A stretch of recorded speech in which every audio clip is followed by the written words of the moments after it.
नमस्कार। आइए आज हम जानते हैं कि शरीर में हीमोग्लोबिन क्या होता है, हीमोग्लोबिन कैसे बनता है, हीमोग्लोबिन यदि शरीर में कम होता है तो उसके क्या लक्षण होते हैं, किन किन कारणों से शरीर में हीमोग्लोबिन की कमी होती है और यदि ऐसा शरीर में हीमोग्लोबिन कम होता है तो हम उसको आहार से और औषधियाँ लेकर कैसे बढ़ा सकते हैं।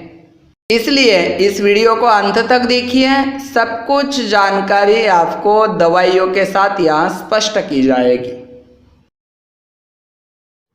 हीमोग्लोबिन हमारे शरीर में खून में पाया जाता है, अर्थात खून का एक यह घटक है और यह जो हीमोग्लोबिन है यह आयरन अर्थात लोह और प्रोटीन तथा फोलिक एसिड आदि से मिलकर बनता है। इसलिए हमारे शरीर में यदि लोह की, प्रोटीन की या फोलिक एसिड की कमी होती है तो स्वाभाविक रूप से हीमोग्लोबिन की कमी होने लगती है। ये हीमोग्लोबिन रक्त में रहते हुए हम जो ऑक्सीजन शरीर में लेते हैं तथा फेफड़ों में लेते हैं, उस ऑक्सीजन को ग्रहण करके सभी शरीर में फैलाने का काम करता है और शरीर में भिन्न भिन्न स्थानों से कार्बन डाइऑक्साइड को लाकर पुनः फेफड़ों में छोड़ने का काम करता है। अर्थात हमारे जो रक्ताभिसरण की क्रियाएं तथा ऑक्सीजन और कार्बन डाइऑक्साइड का जो एक्सचेंज है वह करने के लिए इस हीमोग्लोबिन की अतिशय आवश्यकता होती है। यह हीमोग्लोबिन खासकर बनने का जो स्थान है वह है बोन मैरो तथा किडनी में से एक हार्मोन निकलता है, वह भी इस हीमोग्लोबिन बनने में सहायक होता है। यह हीमोग्लोबिन की मात्रा शरीर में 12 से लेकर 15 तक अच्छी मानी जाती है, परंतु पुरुषों में यह मात्रा अधिक पाई जाती है और स्त्रियों में यह मात्रा कम पाई जाती है, क्योंकि लेडीज़ में जो मासिक धर्म आता है उसके कारण हीमोग्लोबिन की मात्रा उनमें कम दिखाई देती है। वैसे भी आज के समय में हीमोग्लोबिन की शरीर में कमी होना यह सामान्य बात हो गई है और लोगों में किसी किसी में 9, 8, 7, 5 तक भी हीमोग्लोबिन पाया जाता है और उसके कारण फिर शरीर में भिन्न भिन्न प्रकार की दिक्कतें भी आती है। चलिए अब पता करते हैं कि हीमोग्लोबिन की शरीर में कमी कैसे होती है। तो हमने सबसे पहले आपको स्पष्ट किया था कि यह बोन मैरो में हीमोग्लोबिन बनता है, अर्थात बोन मैरो बनने की तथा उसके घटक बनने की किसी भी प्रकार की गड़बड़ी होती है, अर्थात बोन मैरो का जो सिस्टम है वह गड़बड़ा जाता है तो स्वाभाविक रूप से हीमोग्लोबिन बनने में भी कमी आने लगती है। तो इसीलिए बोन मैरो की जो सिस्टम है उसको ठीक ठाक करना अतिशय आवश्यक है।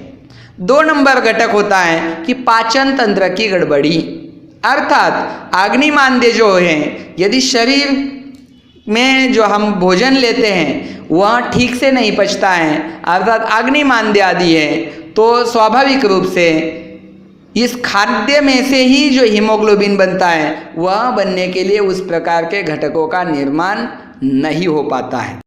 भी हमारा यदि आहार गलत है, हम व्यवस्थित ढंग से यदि नहीं खाते हैं, जो जो चीज़ें शरीर को आवश्यक है उन चीज़ों का सेवन यदि हम नहीं करते हैं तो स्वाभाविक रूप से हमारे शरीर में खून की भी कमी होगी तथा हीमोग्लोबिन की कमी होगी ही।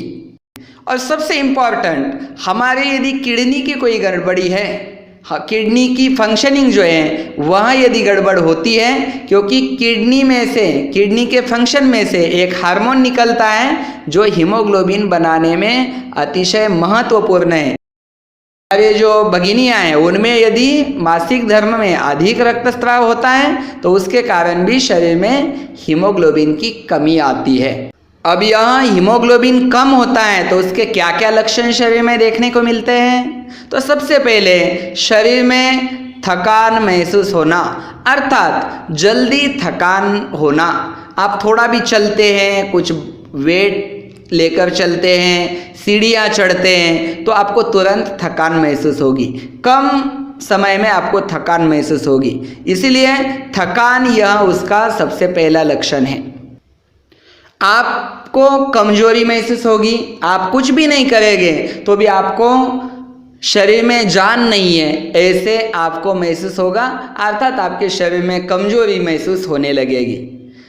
तीसरा लक्षण इसका देखने को मिलता है कि थोड़ा भी आप कुछ करते हैं तो आपकी सांस फूलने लगती है। एक तो श्वास में आवाज़ आ सकती है, श्वास फूलने लगती है, श्वास में भारीपन, छाती में भारीपन महसूस होता है। तो श्वास से संबंधित कोई भी लक्षण आपको वहाँ देखने को मिल सकता है। और शरीर का जो निचला हिस्सा है पैरों वाला, वहाँ से कार्बन डाइऑक्साइड को तथा अन्य घटकों को ऊपर की ओर ले जाने के लिए हीमोग्लोबिन की आवश्यकता थी। अब हीमोग्लोबिन कम हुआ है तो स्वाभाविक रूप से पैरों में जो कार्बन डाइऑक्साइड आदि है, सेल्स में जो कार्बन डाइऑक्साइड आदि जमा हुआ है, उसको ऊपर की तरफ तथा फेफड़ों की तरफ ले जाने के लिए हीमोग्लोबिन कम होने से आपको पैरों में ज़्यादा से ज़्यादा दर्द महसूस होगा, पैरों में भारीपन महसूस होगा। तो ये इसी प्रकार के प्रारंभिक लक्षण हीमोग्लोबिन कम होने पर देखने को मिलते हैं। अब सबसे बात आती है कि ऐसा यदि होता है, हीमोग्लोबिन यदि शरीर में कम है तो उसके लिए क्या करना चाहिए।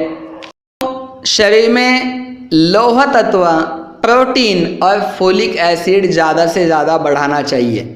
ये सब हमारे खान पान से ही हमको मिलता है, इसीलिए हमारे खान पान में खास करके हरी पत्तेदार सब्जियां ज़्यादा से ज़्यादा होनी चाहिए।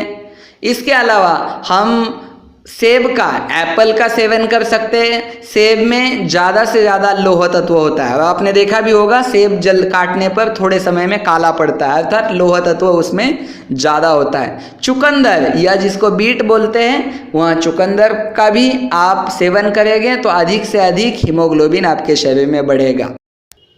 चना और गुड़, चने को भिगोकर गुड़ के साथ आप खाइए तो भी वह हीमोग्लोबिन बढ़ाएगा।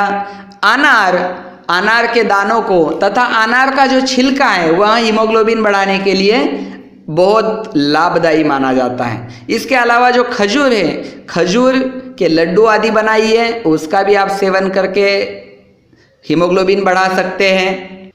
अब इन खान पान से यदि हीमोग्लोबिन नहीं बढ़ता है तो फिर दवाइयाँ लेनी तथा औषधि लेनी आवश्यक होता है। तो आयुर्वेद में कुछ पौधों के औषधियाँ बनती हैं, उनके नाम हम आपको थोड़ा सा बताते हैं। 3 दवाइयाँ हैं, उन 3 दवाइयों को आप यदि लेते हैं तो 100% आपका हीमोग्लोबिन बढ़ेगा। क्योंकि खान पान से तो आपका हीमोग्लोबिन बढ़ना है, परंतु फंक्शन की गड़बड़ी है तो उसको ठीक करने के लिए तो आपको कुछ ना कुछ दवाई औषधि तो लेनी पड़ेगी। तो फंक्शन की जो गड़बड़ियाँ हैं हमने जैसे ऊपर बताई है, उनको दूर करने के लिए इन दवाइयों को, इन औषधों को भी आपको लेना आवश्यक है। दवाइयों के नाम है, पहली दवाई है पुनर्नवा, या मार्केट में मेडिकल शॉप में पुनर्नवासव करके एक दवाई मिलती है, लिक्विड में है, वहाँ भी आप लाइए।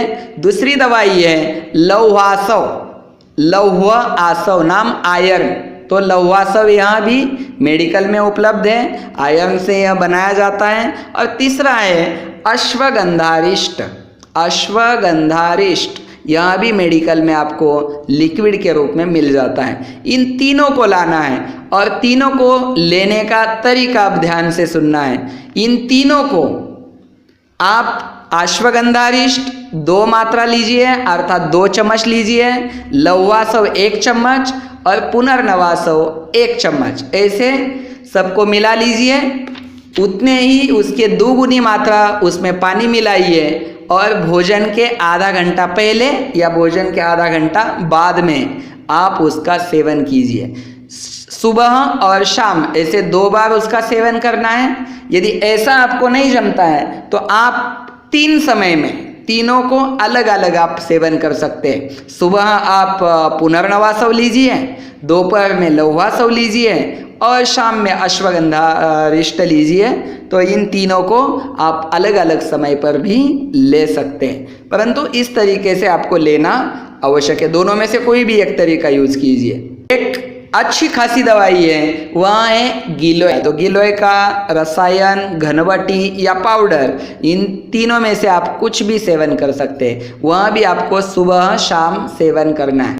इस प्रकार इसको आप 1 महीना, 2 महीने या 3 महीने तक कंटिन्यू लेते रहेंगे तो 3 महीने में आपका हीमोग्लोबिन अच्छी तरह से बनना प्रारंभ होगा।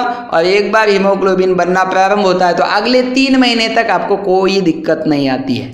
इसीलिए 3 महीने तक सब्र रखिए, इसको लेते चलिए, फॉलो करते चलिए, आप बिल्कुल स्वस्थ होगे, तंदुरुस्त होगे। आपने यदि हमारा चैनल सब्सक्राइब नहीं किया है तो सब्सक्राइब कीजिए और बेल बटन दबाइए ताकि आने वाली वीडियो की जानकारी आप तक जल्द से जल्द पहुंचे। तो पसंद आता है तो जरूर लाइक कीजिए और अन्य लोगों तक जरूर पहुंचाइए। धन्यवाद।